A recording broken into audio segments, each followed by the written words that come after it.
மதுரை அருகே டங்ஸ்டன் சுரங்கம் அமைக்க திட்டமிடப்பட்டிருக்கும் இடத்தை மறு ஆய்வு செய்ய உள்ளதாக மத்திய அரசு தெரிவித்துள்ளது.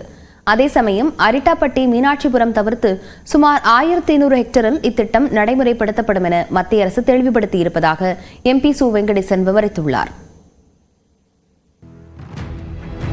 மத்திய பத்திரிகை தகவல் அலுவலகம் வெளியிட்ட செய்தியில் 2000 ஹெக்டேர் பரப்பு கொண்ட நாயக்கர்பட்டி டங்ஸ்டன் சுரங்கத்தை மத்திய அரசு ஏலம் விடுவது தொடர்பாக தமிழக அரசுக்கு 2023ஆம் ஆண்டு செப்டம்பர் 15ஆம் தேதி கடிதம் மூலமாக தெரிவிக்கப்பட்டதாகவும் தமிழ்நாடு அரசு கோரிய ஐயங்களுக்கு விளக்கம் அளிக்கப்பட்டதாகவும் தெரிவிக்கப்பட்டுள்ளது.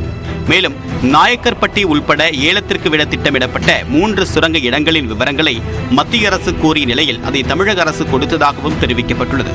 ஆனால் அதில் 193 ஹெக்டேர் பரப்பிலான பகுதியில் பல்லுயிர் பரவல் பகுதி இருப்பதாக தமிழ்நாடு அரசு கூறியிருந்தாலும் ஏலத்திற்கு விடுவதற்கு எதிர்ப்பு தெரிவிக்கப்படவில்லை என்றும் கூறப்பட்டுள்ளது. இந்நிலையில் 2024 நவம்பர் 7ஆம் தேதி இந்துஸ்தான் ஜிங்க் நிறுவனத்திற்கு ஏலம் விடப்பட்டதாகவும் அதுவரை நிறுத்தி வைக்க கோரி தமிழ்நாடு அரசிடமிருந்து எந்த தகவலும் வரவில்லை என்றும் கூறப்பட்டுள்ளது.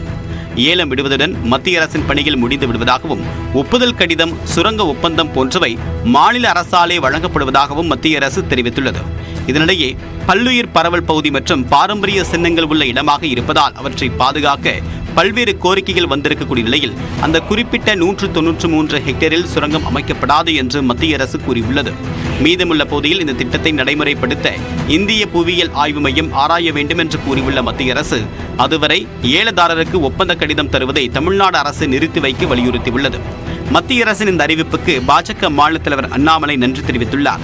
மதுரை மேலூரில் அருகே டங்ஸ்டன் சுரங்கம் அமைக்கக்கூடிய திட்டத்தை கைவிட வேண்டும் என்ற கோரிக்கையை ஏற்றிருக்கக்கூடிய மத்திய அமைச்சர் கிஷன் ரெட்டிக்கு மதுரை மாவட்ட மக்கள் சார்பில் நன்றி தெரிவிப்பதாகவும் அவர் குறிப்பிட்டுள்ளார். தமிழக மக்கள் மற்றும் விவசாயிகளின் நலனை முன்னிறுத்தியே பிரதமர் நரேந்திர மோடி முடிவுகள் மேற்கொள்வார் என்பது இந்த நடவடிக்கை மூலமாக மீண்டும் உறுதியாகி உள்ளதாகவும் அண்ணாமலை தெரிவித்தார்.